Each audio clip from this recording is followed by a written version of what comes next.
Welcome back, friends. I'm slumming it this time, in that this is the first time I've flown into Gatwick Airport, definitely the budget alternative to Heathrow, and further out into the countryside, a good 30 miles. But on the bright side, there is a direct train that takes you right into London, and it offers you a glimpse of the green foliage and fields of the English countryside through the hills of Surrey, the fertile soil in which the city of cities took root. To try to see all of a city in a long weekend as vast as London would be like trying to ingest all of J.K. Rowling over breakfast. So this time I'm staying in a central location, King's Cross, which has its own assortment of peculiar attractions. It's a real neighborhood with its own history, and home to the leafy gardens of Russell Square, the British Museum, and a short stroll to the West End and Covent Garden.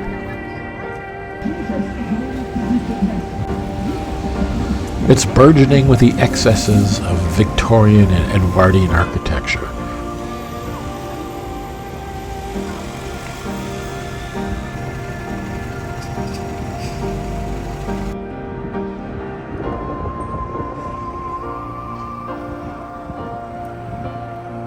With numerous terrific pubs and restaurants that cater to this eclectic residential area.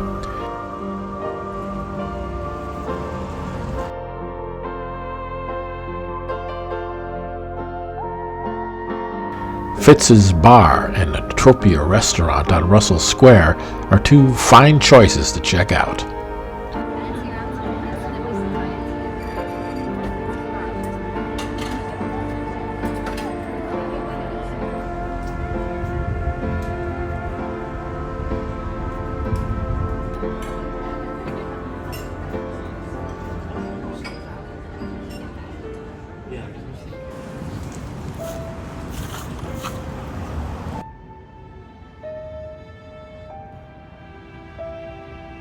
Look for the round blue plaques that commemorate notable places on your strolls through the streets of London. While the longest-running farce on the West End has been said to be Parliament, the neighborhood offers many other dazzling entertainments besides, with its historic theaters and venues around St. Martin's Lane. The Haymarket, the Noel Coward, Wyndham's, the Palace, the Adelphi, and the Lyceum are notable theaters in this neighborhood, and you can usually find some performance that's worth your while.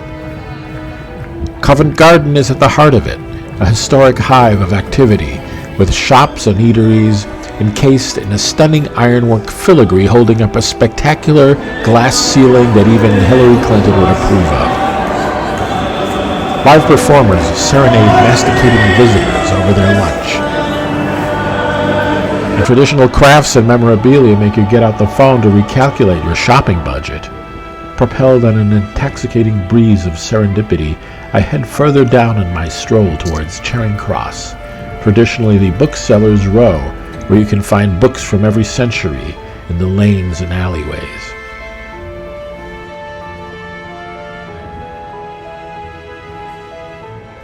And a few steps down from the famous chapel of St. Martin in the Fields, where one can hear free choral music at noon, and have lunch at the crypt, the cellar of the chapel, which has been transformed into a charming cafe.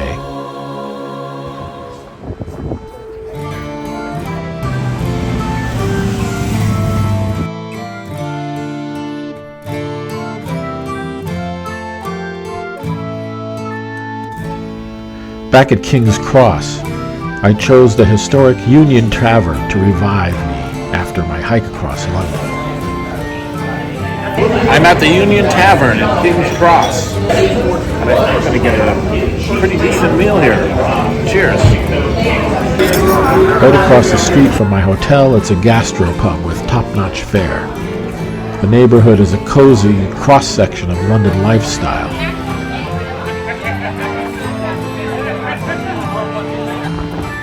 And walks around reveal many quirks and features that don't make the guidebooks.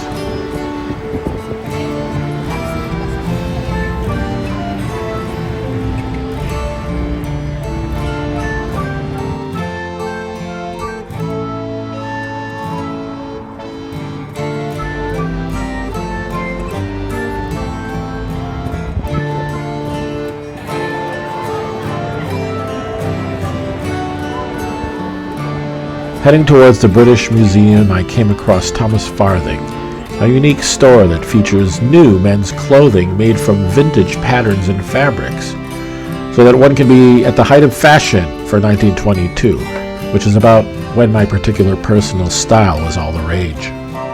And so I wind up at the mecca of the archaeological hoard of the empire, the British Museum.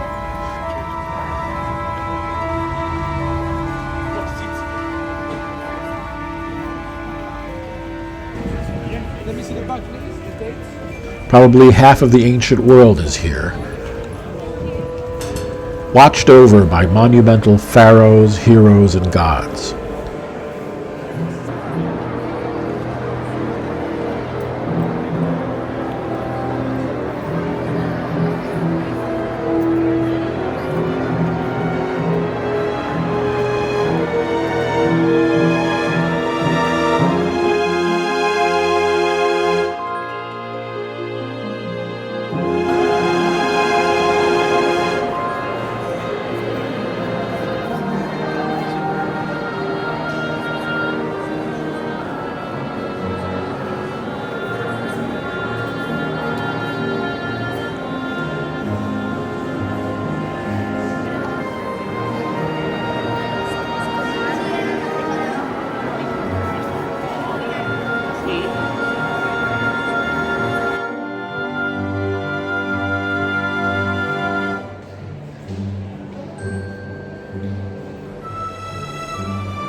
Ramses and Amenhotep watch over the millions of tourists that mill around these monumental forms.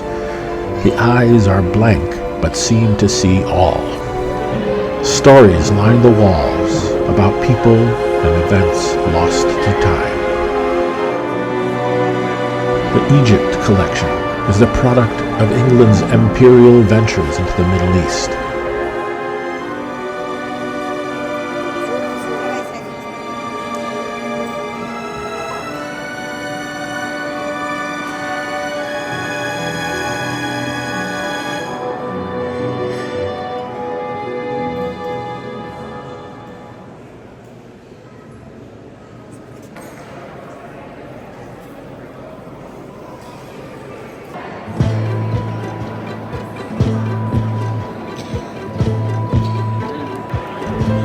The Greek collections include the famous frieze lifted from the Acropolis in Athens, the famous Elgin marbles, still to this day a bone of contention, with England claiming them as a historic find, whereas modern Greece wants them back to reunite them with the rest of the building, which Greece values as the symbol of their culture.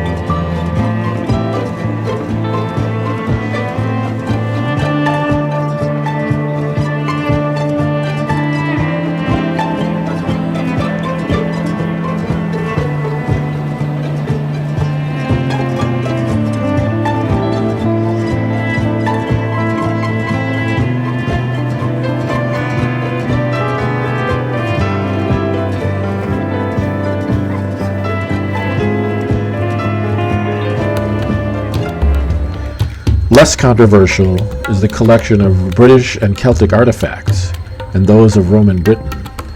Most recently, a trove discovered at Sutton Hoo in Suffolk. Blades, vessels, and helmets were discovered and helped to add one more piece to the puzzle of English history. And let's not forget the Roman glass.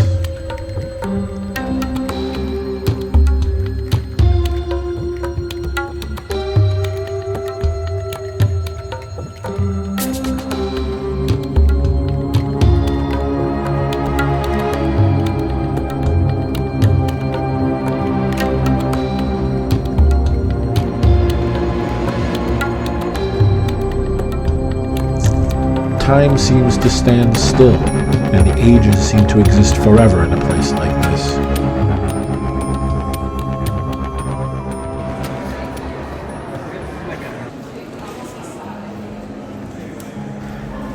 And fortuitously, there is a room which is dedicated to the history of timepieces.